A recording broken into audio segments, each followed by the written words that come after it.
Hey ghouls, Terror Krueger, the sweetest psychopath you'll ever meet, and welcome back to my channel.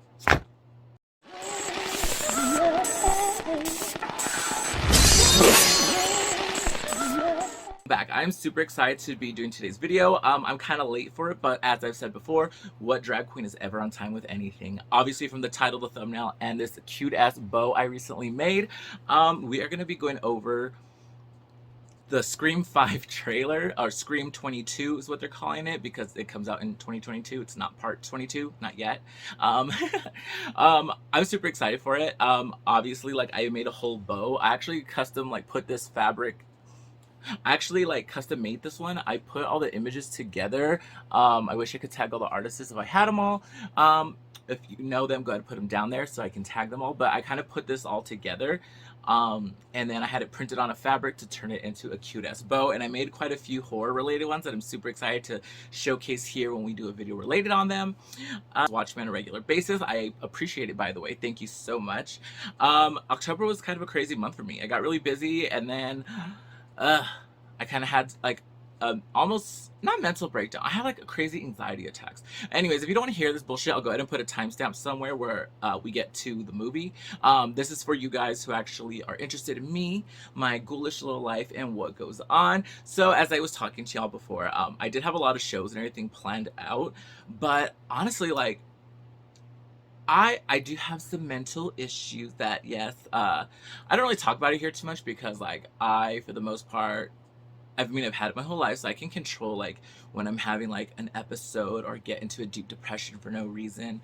And I've luckily been able to, in a way, like, recognize it, so, like, I can talk myself down from it. But I don't know, I think I was just so stressed with, like, work, the shows, and everything I had going on this month. Like, I literally was just dead. Like, oh my god, I mean, more than usual, you know. But no, like, I constantly like had my anxiety like going through the roof, and I was extremely depressed for like 2 weeks, and I could not break out of it. I don't know what was wrong. Well, obviously I know what's wrong with me. It was my bipolar. I'm chemically imbalanced. Hey, you know, usually I can control it, like I said, but for some reason these past 2 weeks, like, it was just like insane. Like, I was just you know, I was not in the mood to like really conversate with too many people. Like, I love doing these videos, and even the thought of like putting something together was like really straining on me. So I did have to stop for a moment. I even unfortunately had to cancel all my shows for the Halloween month. I did, if you guys are watching this and you were part of that, I want to apologize for that, but in all honesty, like, I had to. And I did give like a reason to that I feel people would have understood more, because in reality I feel like if I told people the real reason why I just couldn't do them, I would have gained more stress, because some people who don't understand like mental disorders would just be like, oh my god, just, you know, it's gonna be fine, you know, just forget about it, you know, like, just do it. And I did not want to deal with stress, with the annoyance, with people telling me just to like get over it, because bitch, what do you think I've been trying to do these last 2 weeks? Get over it, and I couldn't. um so I mean, if you've struggled with this, you guys know exactly what I'm talking about. Because honestly, there's absolutely nothing going on in my life right now that would make me depressed or like super anxious. So I know it was definitely like my bipolar acting up. And yeah, it was just kind of stressful. Like, any like thought of something coming up was just like heart pounding. Like, oh my god, like, I drink like monsters like daily, and I drink quite a few of them, which is probably unhealthy and doesn't help. But just imagine, like, if you've never drank a monster before and you drink like 20 of them in one day, and then like, it was crazy. So yeah, I just feel like I wasn't, my creativity spark wasn't there.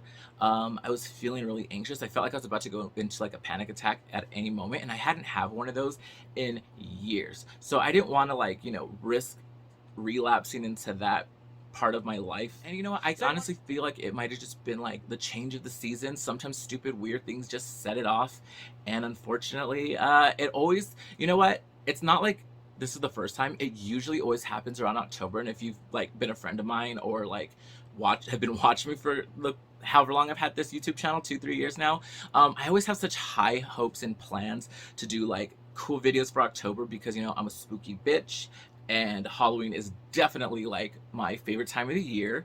And then something always happens like regarding this, like my mental state around October. So I was kind of just downward spiral, and I don't record or do anything I planned. But luckily, this spook is 365. So I kind of just like, you know what, I'll just do it later.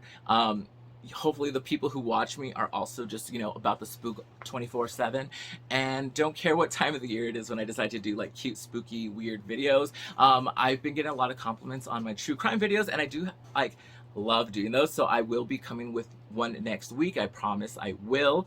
But I've just been so like intrigued in the new Scream that's coming out, and I was like definitely like I like wanted to do a video the day the trailer came out, but I was out of town for work.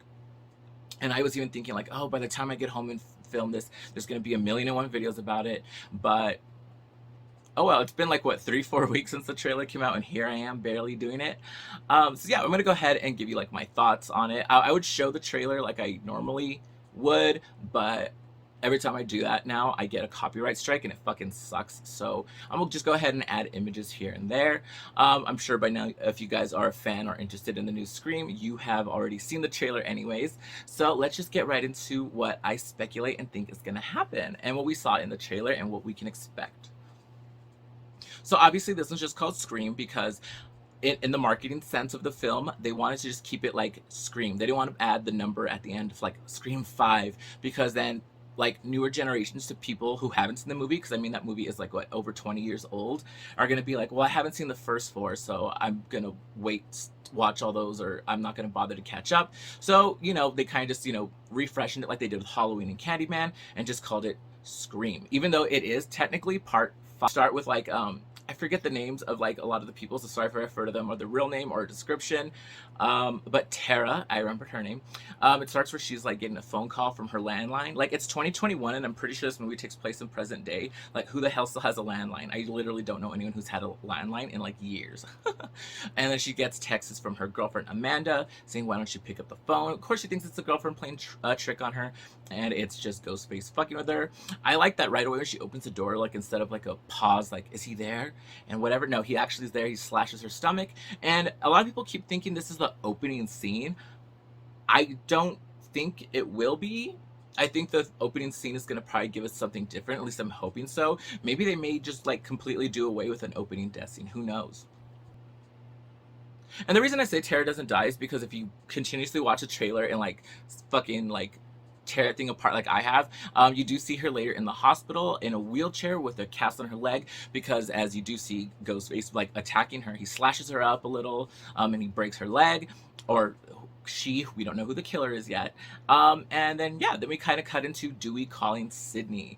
And the thing I like about this one is they are included the original 3 cast members, Gail, Stewie, and of course Sydney. But what I love also is that they're not going to be like the main people in this film. It's gonna start following a new girl named Sam, which I'm super excited about, because I love the Scream movies. I know a lot of people hate them, but I know I love them. I love slashers more than like monsters. Like I love monsters and shit, obviously Freddy Krueger, but I don't know, I just love like a slasher, like something that could be a little more realistic than like Pumpkinhead coming to kill you, you know?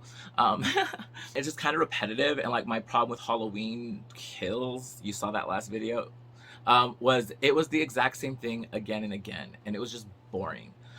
This time I'm hoping, and what I've been hearing is that the trailer is very misleading, so I'm really hoping that they kind of take a turn and do something fresh, do something a little different, you know, just to like, you know, fucking really rebirth this franchise, because I am in love with the Scream. Real quick, the main focus in this film is a girl named Sam, and Tara is actually her sister, her younger sister. So what I've heard, apparently Sam had a troubled life, moved away from home, and ended up in Woodsboro. Her and her sister Tara kind of like have a weird relationship, because Tara is upset that Sam left town without her. And her whole reason for leaving is because she has this dark secret, and in the trailer you see that Ghostface knows her secret and is threatening to like spill her tea if she like, I don't know, doesn't comprehend with what he wants her to do, or whatever we are set in for. She has a boyfriend, I believe his name is like Ricky or something, I'm not sure, I don't remember.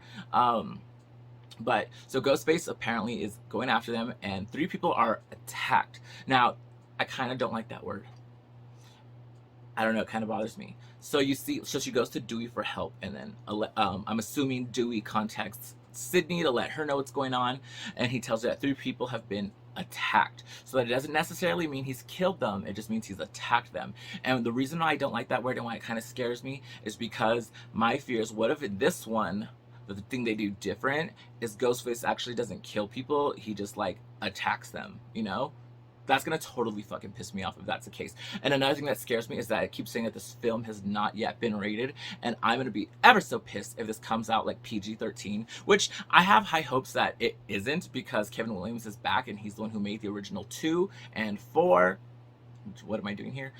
So I have high hopes that, you know, it's going to be brutal, which I really hope so, because in the last one, part 4, although I did enjoy it, the killings were boring. It was just a bunch of gut stabs, and the most gruesome kill we got in that one was Olivia's death, when Sydney finds her and she's like laying there on the bed all bloodied out with her guts like just hanging there. I've read Sydney is now a mother of 2 and married, and, you know, living her best life ever. Gail and Dewey are now divorced. Gail has apparently gotten a news, like her own show in New York. Dewey couldn't handle the stress of like living out there and dealing with that, so he's retired from the police force and moved back, I'm assuming, to Woodsboro. And now Deputy Judy from part 4 is now the sheriff. And my favorite part about this movie, like, I'm not gonna lie, is like 3 of like my Hollywood like crushes are in this film, which is Mason Goody, Cuba Gooding Jr.'s son. He plays, actually, he's supposed to be related to Randy Meeks. Him and his twin sister, I forgot her name. Oh my god, what was her name? I don't remember her name, but they're the Meeks kids. And that's one of the things too, is that they said that this killer is coming back to and he's attacking people related to the killers. So I'm assuming that would mean Sydney too, because Jill was the killer in part 4, and that was her cousin, niece, whatever. Her cousin, yeah, her cousin. So I would assume that Sydney was brought back purposely, because if that's the case, then he also, or whoever the killer is, has to go after Sydney as well.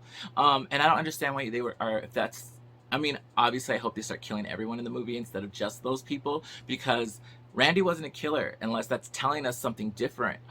Did I just crack something? They said that the killer's only attacking people related to the killers. And in the shot, you see him attacking both of the Meeks kids. So maybe it's going to come back that Randy's the killer? Just kidding. I don't know. Imagine if that's like the case. That would kind of be stupid. But anyways. And then my other like celebrity crush is Kyle Gardner. I think that's how you say his name. He was in that awful remake of A Nightmare on Elm Street. I just think he's so cute, although it's creepy because he looks like a splitting image of my ex-boyfriend. He's a piece of shit, but he's still cute, you know. Not my ex, not Kyle. And then my favorite is Dylan Minnette, who's going to play Wes Hicks, Sheriff Judy's son, I'm assuming. And I just love Dylan Minnette. Like, oh my god, he is such a little hottie, and I love his band, The Wallows. Actually, I was aware of who he was a little because of 13 Reasons Why, although I've never watched it. But when I had COVID last year, I was like bored out of my mind, you know, just like doing whatever I could to kill time, and that's when I actually stumbled across his band Wallows, and I became like immediately obsessed. So like, it's such a good band. I love them. If you've never listened to The Wallows, definitely go check it out. Tell me what you think. Do you like The Wallows? Have you heard of them? If you haven't, go check them out. Tell me what you think. And I was so excited when I saw that he was cast in this movie, and I'm like, yes, bitch. He was also in Don't Breathe, and they shoot him and kill him in that movie. Anyways, I'm like going so off track. Anyways, okay, so yeah. Sydney comes back, and Gail too, apparently, because it does show them all end up at Stu Macher's house at the end. And I've been like, you know, like keeping up on this film since I heard that they were going to start filming it and whatever. And there was like some leaks, like they had mentioned like Skeet Ulrich, Billy Loomis, is going to come back, even though he's dead because he got shot in the head. And then there's also all these speculations about Stu. The original script for Scream 3 sounded so much better than what we actually got, that Stu is actually alive and he has like this cult following. But you know, they had to scrap it for the reasons they did. And there was like a leak that Skeet Ulrich is in it. Like, now, obviously he got shot in the head, and in the world of Scream, like, there is no like supernatural humans that are coming back from the dead or whatever to come killing people. What I think that is probably gonna happen is that they're gonna like have flashbacks using some de-aging like technology bullshit and show us things that we didn't see in the originals that happened, you know, to kind of create with the story. Because they did say the new cast is intertwined with the old cast. And I'm super excited to see like what they do when, you know, hopefully it's good and not disappointing. So I'm pretty sure like that's what it may be, because I've also watched other videos like going over this, and they have spotted that they showed two different types of cop cars, where one was like an old school cop car that looked like from the first movie, and then it's different from the cop cars that you see like in the trailer that the current people are driving. So that's why the only reason why I could think that Stu or Billy would be back is we're gonna see like a flashback scene of something, and we're gonna learn something that we didn't know before. And another thing that about the trailer, like I usually kind of hate trailers, but you know, since I like doing YouTube and I need content, I will watch the trailers for all my favorite horror movies and like review them here, like we're doing now. Kind of. I keep going off topic, but I feel like with the Halloween Kills trailer, I was on the nose with that. I was like, wow, this trailer just gave way too much away. Like they showed like the whole movie. Maybe like there's something more that we didn't see in that I'm gonna be totally surprised. And if you watched my last video, I was absolutely right. They showed way too much of the movie and we learned nothing new. And the movie shit. Anyways, so in this one, like you see so many people getting attacked, and I've been watching so many videos. Like I'm like, I want no spoilers, but I've been watching videos like of people breaking down like the trailer and shit. So one thing I noticed right away when I watched the trailer for the first time myself is there's that scene where Gail's like distraught and crying, and like you see someone like holding her back with an ambulance is driving behind her. And in my mind, the only reason she would be reacting that way is maybe something happens to Dewey. Like maybe Dewey gets killed and she's like, that's her reaction to it and everything. And maybe we're finally gonna lose one of the main three. Like I've been like hoping that they have the balls to like, you know, kill off one of the main characters, but I'm also like, don't kill them off. I really like them. I kind of like them all. So like, I actually was like, they should finally kill Sydney off. And then watching Scream 4 when like I thought she was dead after they stabbed her in the gut like a couple times in the kitchen, and I thought like, I actually got kind of sad. I was like, oh, like they did kill Sydney, but we'll see what happens. I don't know. Like, oh, that Dewey's the mastermind behind it. Like he's been the mastermind the whole time, and I actually think that's kind of a cute like possibility, but also I feel like it's kind of a cop out. And if they ended up making Dewey the killer, I feel like it would make more people laugh than anything, because it just reminds me of like Scary Movie where Doofy ends up being the killer, and like that whole like dumb character he's playing is just like a front because he's like a normal guy and he's the one killing everybody. So I feel like they probably thought about it, or if they did think about it, they probably took that into consideration and said no. And also a lot of the other theories I keep seeing is people saying like, oh, the hidden child of like Billy or Stu Loomis that Sydney or someone had, or you know, whatever, and that's who's killing everyone. I don't like that one too much, because it kind of just again reminds me of part 3 when we find out Roman, Sydney's half brother, was birthed and abandoned by her mom, Maureen Prescott, and then that's why he like got Stu and Billy to kill the mom and like everyone at school. So I kind of feel like it would just be repetitive if they have like the secret child of one of the original killers come back as the killer, you know. I hope there's something like much more behind it. I don't know. So then I just watched it right now too, where like it shows someone on fire, and I kind of like, I right away when I saw that I was just like, yes bitch, a crazy ass death. And at first like I couldn't really tell who it was, and I thought they were in the hospital, but I watched the video slowed down. It kind of shows that someone's like in the kitchen on fire. I actually think that's Amber's character on fire, because if you notice, like if you pause it and look really hard at it, you could tell it's like a girl with long hair, long dark hair. She's wearing like a long sleeve similar to the one Amber's wearing in the trailer, and her hand's like all furled out, and you can kind of see that she has like these rings on her hand, and so does the person on fire. So maybe that's characters in the trailer being attacked. You see Ghostface running up on Mason Gooding. You see the sister, oh my god, I forgot her name. You see her like fighting, like holding the knife back and all covered in blood. You see Ghostface popping up behind Kyle. You see Ghostface slashing at Dewey, at Sam's boyfriend. So I mean, this could take any kind of turn, and you know, any like what they said, the trailer is misleading, which I really hope so, because they kind of gave away a lot of possible deaths. But hey, you never know what can happen. They could be attacked and get away. It could be a fake out. Like, I mean, we watched Billy get killed upstairs and then reveal that he was the killer later. We find Roman's dead body in part 3. Turns out he's the killer. It's actually going to be possibly more than just 2 killers. There's possibly 3 killers, and that one of the ghost faces is actually revealed like midway through the movie. And the rumor that I heard is that one of the killers is Amber, and that's why she is set on fire Allegedly, that's just what I've heard. I don't know. I really want to actually come back and watch this video when the movie comes out, because I'm going to do a review when that movie comes out. I'm actually might get in drag and go to that movie in full gig so I can film the video as soon as I get back. What am I hoping to see from this new film? Obviously, a good story and creative kills. But I'm also hoping that we really see really good character development with all these new people coming in, and whatever they decide to do with the original cast, I hope it's something that doesn't disappoint the majority of us fans, because no matter what they do, someone's going to be mad about it.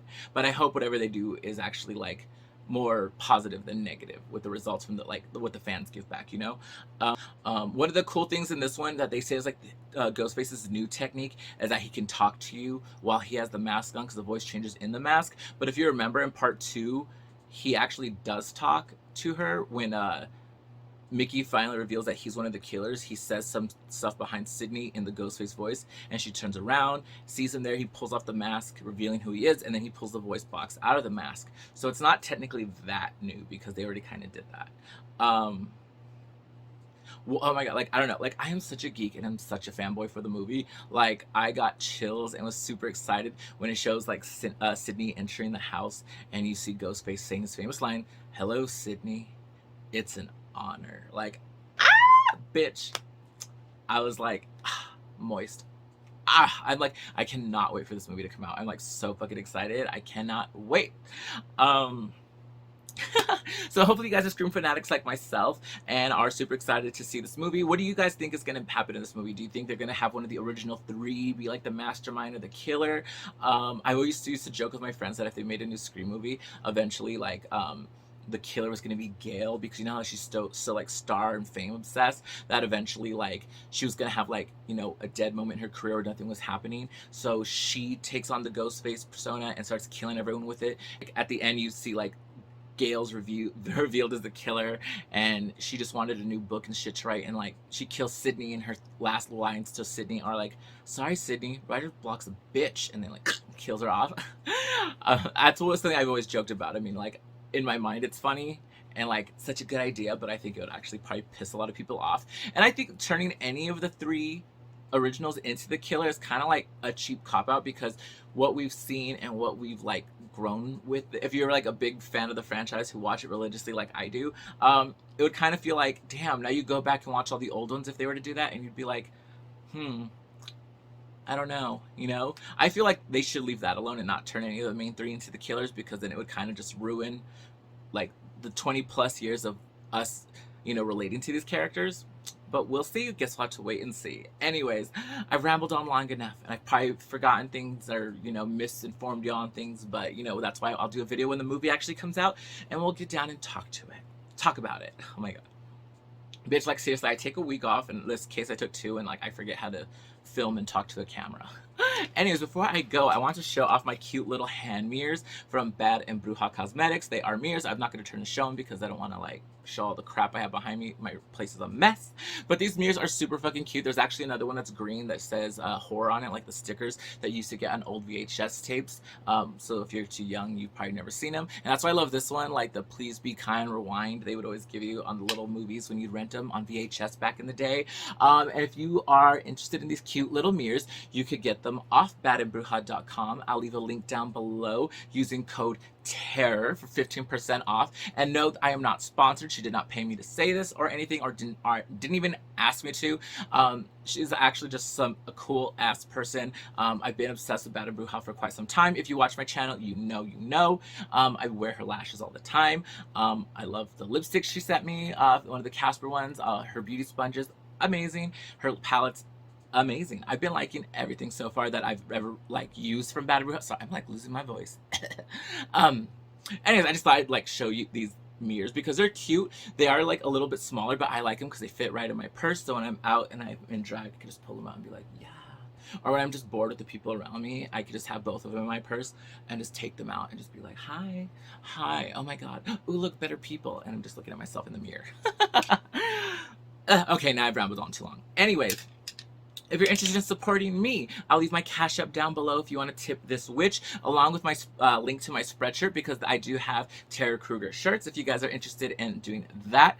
Also, if you guys are interested in these bows I wear, I do make them myself. Like, I love making them, and I love finding different types of fabric. Like I said, this one, like, so people have been asking me about my bows here and there. So I'm gonna go ahead and like talk about it here, because I originally had made this one to wear for this video. It's a little smaller because, like I said, when I ordered the fabric for this one, I didn't know how to size correctly, so the fabric they gave me was not enough to make them the size I normally do. So I did make this tiny little ghost face bow, which is super fucking cute. I'll wear it eventually for something. So usually, like, I sell the little ones for $25. The ones that are this size, if it's a print I found like at the fabric store or just picked up wherever, I sell them for $40. And if it's a custom print and design like this one I made and some others that I have, if you follow me on Instagram or TikTok, they're all mostly there. I show most of the ones I make there, because like I said, I put the collage together, I printed it out on the fabric, and you know that costs more than it normally does to get fabric, and then I cut it up and sew it all together like by hand. I don't use a sewing machine, I sew by hand. So for a custom one, I sell them for $60, because you know I spend more money on the materials and I still make them by hand, and my hands are hurting by the end of it. So hopefully pretty soon my hands go numb and I don't feel when I fucking accidentally prick myself or scrape myself with the needle, because I do that all the time. So yeah, if you want to support me, you know, a generous tip to my Cash App is always welcome. Pick up my t-shirts or ask me about my bows. I love making them, so I'd gladly make all you guys whatever you want. Anyways, follow me on Instagram and TikTok. I'll also leave my usernames down below. Also, oh my god, I forgot to mention, so this past Halloween weekend, I had 2 other things released that I collabed with. The El Paso Culture Beat, they're an amazing podcast here locally, and they always go over like the most underground stuff with all like these amazing creative artists, including me, and I actually was featured on their podcast, which is on Spotify. I'll leave a link down below too if you guys are interested in that and hearing me talk about random bullshit, learning a little about myself. And at the end they asked me about a crazy story, and oh my god, do I share a crazy ass story. So if you guys are interested in hearing that, go ahead and check that link below. I also did a collab video for Halloween with one of my friends, the Creep, for his Night Trap podcast. He also has a feature of me in there. I'll go ahead and leave that down linked below if you guys are interested. But until the next time, this is Terror Krueger, and I'll see you ghouls later. Bye.